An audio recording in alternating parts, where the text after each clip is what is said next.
Halo semuanya, selamat wayah kieu ya dimanapun kalian berada. Kembali lagi bersama Mamang dan di video kali ini kita bakal lanjutin manhwa Hukum Pedang Surgawi. Kita masuk di part 44. Di awal video ini, beberapa hari kemudian kelima pahlawan Luoyang yang semakin kelaparan di tempat tawanannya hanya bisa menggerutu. Mereka tadinya paling tidak memberi kita satu pangsit sekali makan. Sekarang mereka menyuruh kita untuk hanya memakan satu kali pangsit sehari. Nah, para bajingan itu mendadak bertindak jauh lebih kejam begini. Aku juga penasaran kenapa mereka bertindak seperti itu. Saat mereka semua terus menggerutu, bahkan Suljo yang menangis terus mengumpat dalam hatinya. Tiba-tiba saja pintu tempat tawanannya dibuka, di mana Hwang Yomyung muncul mengatakan, "Kasihan sekali, pasti kalian menderita. Tebusan kalian sudah sampai, jadi kalian sudah boleh keluar sekarang." Tentu saja perkataannya membuat kelima pahlawan Luoyang sumringah, karena akhirnya mereka bisa terlepas dari penderitaan yang mereka jalani. Sementara itu, seperti perkataan Hwang Yomyung tadi, perwakilan kelima keluarga telah tiba di depan persembunyi Gunung Wupeng untuk menyerahkan tebusan atas 5 pahlawan Luoyang. Tetua dari sekte Heaven berdiri paling depan, diikuti dengan perwakilan dari sekte Seven Sun, sekte Great Nature, dan sekte Aik Immortal. Untuk kediaman Waryong, karena ketidakhadiran Yeon Mubek, Yeon Seungbek yang dikirimkan sebagai gantinya, dan tanpa disadari, kediaman Waryong berpartisipasi dalam reuni dengan saudari mereka, Yeon Jeoka, setelah beberapa dekade. Sembari memperhatikan sekitarnya, Seungbek yang penasaran berpikir, jadi ini persembunyian yang bahkan Heavenly Sword Supreme pun menyerah untuk menaklukkannya. Kelihatannya tidak ada yang spesial di tempat ini. Namun, di saat Seungbek berpikir seperti itu, tiba-tiba saja ia dikejutkan oleh suara bersin bawahan Jeoka yang buatnya refleks ingin menarik keluar pedangnya. "Weis, apaan tuh? Jangan bilang kalian juga berencana untuk menculik kami." Tentu saja, tingkahnya yang seperti itu mengundang gelak tawa para bandit di sana. Dia ngoceh apa sih? Kalian menyebut ke diri kalian 5 sekte ortodok, tapi cuma sama bersin saja takut? Ternyata semua rumor tentang kelima keluarga ini tidak ada apa-apanya ya. Mendengar hal itu, tetua sekte Hipan pun berbisik kepada perwakilan keluarga lain di sampingnya. Astaga, sampai dicemooh oleh para pendit itu. Sungguh memalukan. Perwakilan di sampingnya membalas, apakah kediaman Waryong memang harus mengirim anak itu kemari? Melihat reaksi mereka yang seperti itu, Seungbek yang tak ingin merasa malu sendirian berkata, "Tuan Hwang, kenapa kau mencoba mengunduskan pedangmu semudah itu?" Tuan muda Hwang di sampingnya membalas, "Tapi aku hanya mengikutimu karena kau ingin mengunduskan pedangmu juga." Kemudian, bersamaan dengan Hwang Yomyung yang mengiring kelima pahlawan Luoyang ke sana, Jeoka sendiri tersenyum berpikir, jujur saja, mereka berdua ini sama sekali belum berubah. Namun, melihat kondisi kelima pahlawan Luoyang yang begitu mengkhawatirkan, perwakilan kelima keluarga pun tentu tak bisa menahan rasa terkejutnya. Apa yang terjadi pada penampilan mereka? Suljo, apa-apaan ini? Hyungnim, kenapa kalian? Apa-apaan tidak sopanan ini? Apa kalian tidak memberi mereka makan dengan benar selama menyendera mereka? Tentu saja, Pung Yoncho juga merasakan hal yang sama jika mereka berlima kelihatan jauh lebih kerempeng selama beberapa hari terakhir. Ditambah lagi, mereka berlima sendiri tidak tahu jika kekurangan makanan jadi biasa buruk itu. Meskipun begitu, dengan santainya, Jeoka mengatakan, "Buat apa kau ribut begitu? Padahal tak ada yang sampai mati kelaparan. Dasar tua bangka ngeselin, dan sampai bilang tidak sopan juga. Kalau kau mau bilang begitu, ayo kita buat ini jadi jelas. 5 pahlawan Luoyang yang arogan ini menyerbu mempersembunyikan kami sambil mengacungkan pedang mereka dan berusaha menggangguku serta keluargaku tanpa alasan. Buat apa kami bersikap sopan pada mereka? Meski begitu, kami sudah mengampuni nyawa mereka dan bahkan memberi mereka makanan yang cukup untuk membuat mereka bertahan hidup dan tempat untuk beristirahat. Tapi, kalau kau masih punya masalah soal itu, majulah ke sini dan bicara langsung di depanku, dasar tua bangka." Mendengar perkataannya, tetua sekte Hipan pun yang tak bisa membantahnya hanya terdiam berpikir. Bocah itu, semangatnya memang tidak biasa. Segera mungkin, pasukan penaklukan akan menyerbu ke sini. Untuk sekarang, yang paling penting adalah mengamankan nyawa dari anak-anak ini terlebih dahulu. Dengan pikiran seperti itu, tetua sekte Hepan pun berkata, "Aku mengerti, jadi lepaskanlah anak-anak itu." Tepat setelah ia mengatakan itu, Chulsan yang mengecek uang tebusannya pun berteriak, "Yungnim, uang tebusannya pas dengan yang kita minta. Aku juga jadi bingung sendiri melihat jumlah ini." Mendengar hal itu, Pung Yuancho pun melirik ke arah Jeoka bertanya, "Kelihatannya ini sudah berakhir ya. Apa yang kamu mau lakukan sekarang, Jeoka?" Sembari bersiap dengan pedangnya, Jeoka tersenyum membalas, "Ya, mau bagaimana lagi? Kurasa aku jadi sedikit menyukai mereka dalam beberapa hal. Jadi, meski disayangkan, aku harus melepaskan mereka." Tentu saja, melihatnya yang bersiap dengan pedangnya membuat para perwakilan keluarga di sana bahkan rekannya sendiri terkejut. Meskipun begitu, Jeoka dengan cepat melesat di depan kelima pahlawan loyang, di mana ia memotong tali yang mengikat mereka dengan akurat, hingga mereka semua bertanya-tanya, bagaimana bisa Jeoka menggunakan pedang lebar yang menyeramkan itu untuk melakukannya? Juga, seberapa hebat bakat yang Jeoka miliki sebenarnya. Sayangnya, keterkejutan mereka malah semakin bertambah ketika melihat Jeoka menyeringai ke arah mereka dengan posisi pedangnya yang aneh. Apa? Kenapa dia menyeringai?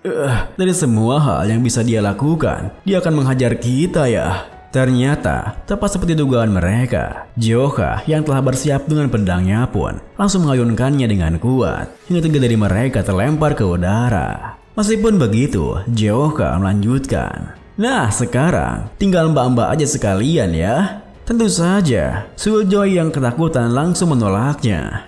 Jangan, berhenti, jangan mendekat." Sayangnya, perkataannya sama sekali tak bisa menahan Jeoka. Hingga akhirnya, Suljo dan Somin pun mengikuti mereka bertiga yang telah terbang lebih dulu.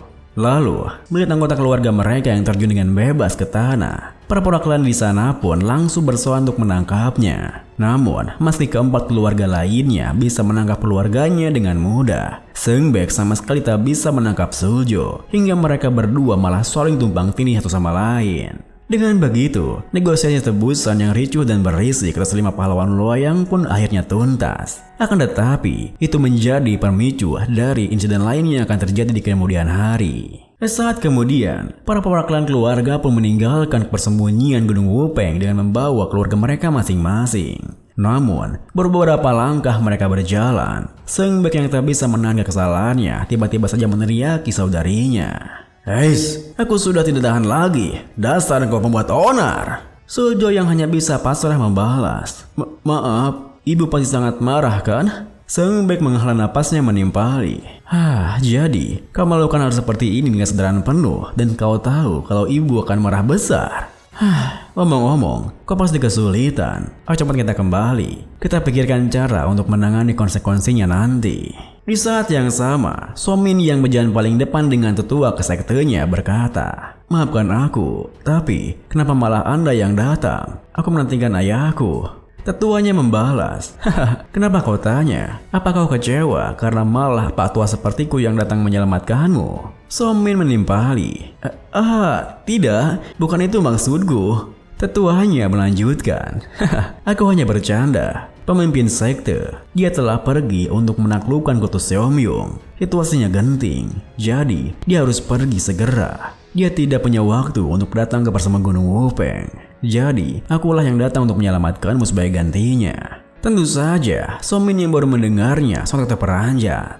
Menurut Anda, ayahku tidak akan berada dalam bahaya bukan?" Tetuanya tersenyum menjelaskan, "Dia adalah pemimpin sekte Hepan, salah satu dari 9 sekte besar. Aku yakin dia akan baik-baik saja. Dia pasti bisa menangani para bajingan kutus Benemonik itu dengan mudah. Dan setelah itu, aku yakin dia akan menaklukkan para bandit gunung ini juga." Mendengar hal itu, Somin yang begitu percaya diri dengan ayahnya berpikir, ya, kutus Yomi memang kuat, tapi mereka tak ada apa-apanya dibandingkan dengan ayah. Jadi, kalian para bandit, tunggulah di sini dengan tenang sampai aku kembali. Saat Somin berpikir seperti itu, Jeoka sendiri yang tengah bersama dengan 10 pahlawan Wupeng lainnya yang tengah bergembira karena telah mendapatkan uang yang lumayan banyak. Tiba-tiba saja hidungnya gatal, yang buatnya bersin lalu berpikir, apa ada yang membicarakanku? Kenapa tiba-tiba aku bersin? Ya, para bajingan menyebalkan itu sudah pergi sekarang. Tempat ini akan sunyi untuk sementara waktu. Kita beralih pada rombongan paksi ortodok yang berniat untuk melakukan kultus Seomyung, di mana mereka tak menemukan apapun meskipun sudah sampai di lokasi yang mereka tuju. Tidak ada apapun di daerah sini. Bagaimana dengan di hulu? Pemimpin skuad kejayaan dari Shaolin, sebut saja Man Baek, berteriak. Kita harus terus mencari. Mereka pasti di sekitar sini. Mendengar perkataannya, kakak senior Man Baek dari Shaolin, sebut saja Master Gong Baek, menambahi. Itu benar, skuad kejayaan yang terakhir dihabisi di sini. Melihat sikap mereka berdua yang seperti itu, Pali bertanya cemas. Master Gong Baek, seberapa hebat kultus Seomyung menurut Anda? Master Gong Baek membalas, Namo Amitabha. Bahkan Moon Splitting Swordsman dan Sword Emperor dari klan Namgong sekalipun tak mampu membunuh sang penerpa Eri. Kini 20 tahun telah berlalu. Mereka pasti telah menjadi semakin kuat. Mungkin skuad kejayaan ini akan bertemu dengan takdir yang sama seperti skuad kejayaan yang lama. Tentu saja perkataan yang membuat mereka semua merasa gelisah karena mereka semua biasa saja dibunuh oleh kultus Seomyung. Meskipun begitu, Master Gong Baek melanjutkan. Kalian semua terlihat gelisah. Tak perlu merasa terpuruk karena perkataanku. Langitlah yang akan memutuskan siapa yang hidup dan siapa yang mati. Oleh karena itu, janganlah takut akan kematian. Mari kita lakukan yang terbaik untuk menghabisi organisasi jahat ini. Mendengar perkataannya, Pali yang merasa masih ada harapan tersenyum membalas. Anda benar, Master. Kita hanya perlu fokus untuk mengalahkan musuh bersama murim ini, kultus Seomyung. Mendengar perkataannya, seketika itu juga semangat mereka pun kembali naik. Bahkan Mu Baek sendiri berpikir, ya, karena kita sudah berada di sarang harimau, tak ada gunanya lagi merasa takut. Aku akan mengakhiri apa yang tidak mampu ayah akhir 20 tahun yang lalu. Saat Mu Baek berpikir seperti itu, beberapa anggota tim Shaolin yang menyisir area sekitar mereka datang melapor. Master Gong Baek, kami pergi menyusuri jalan setapak dan menemukan bangunan yang mencurigakan. Kami yakin itu adalah kediaman galaksi. Di saat yang sama, Pavilion Enha sendiri terlihat seseorang anggotanya yang bergegas masuk untuk melapor pada masternya, sang Chaos Sword Demon, Cheok Jin Kyung. Master kediaman, aliansi ortodok telah mengirimkan kembali skuad lainnya. Mendengar laporannya, Cheok Jin Kyung pun tersenyum membalas. Mereka tidak belajar dari pengalaman kah? Kalau begitu, ada berapa banyak kali ini? Kedua bawahan di belakangnya membalas. Totalnya ada 56, termasuk para biksu. Pemimpin Teknipan juga hadir kali ini. Saya rasa mereka benar-benar telah menggantikan mereka sekarang. Cheok Jin Kyung yang tak menduganya menimpali. Apa? Pemimpin sekte Hipen, Leon Ik? Bagus sekali. Tumal berkualitas tinggi berjalan persis ke dalam sarang harimau. Kalau begitu, aku perlu menyampaikan sambutan yang hangat. Tangkap para biksu itu hidup-hidup kalau memungkinkan dan bunuh sisanya. Mendengar perintahnya, para bawahannya serentak membalas. Baik tuan, Cheok Jin Kyung melanjutkan.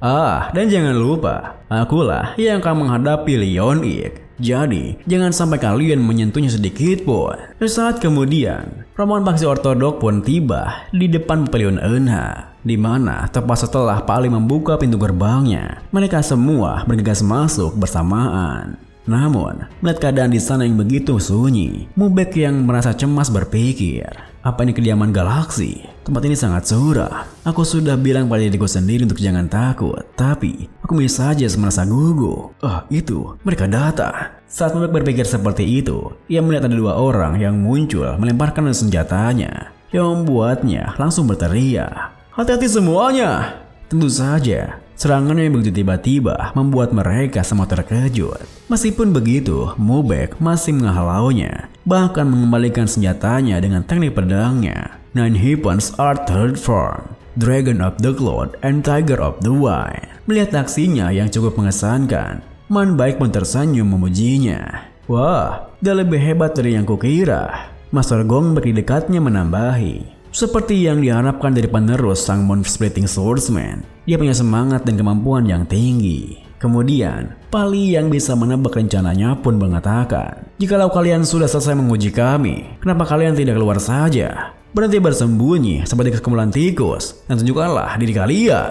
Mendengar perkataannya, bersamaan dengan para bawahannya yang muncul mengepung mereka, para elit bawahan Jok Jin-chung pun muncul membalas. Hahaha, astaga, kalian memang lebih hebat dibandingkan orang-orang yang sebelumnya. Ya, karena skuad kalian dipimpin oleh pemimpin sekte Hipan. Kurasa sudah sewajarnya kalau skuad kalian lebih hebat. Jok Jin-chung sendiri yang muncul paling akhir menambahi, Leon Ik, jikalau kau ingin dijanjikan kematian yang nyaman, sebaiknya kau persembahkan kepalamu padaku. Dan ini pun diakhiri dengan mendengar perkataannya, dengan penuh percaya diri, Pali membalas, kau sepertinya suka sekali bicara ya. Hari ini, aku akan memenggal kepalamu dan semua orang dari ketus Seomyung untuk membalaskan dendam sekun kejayaan yang sebelumnya.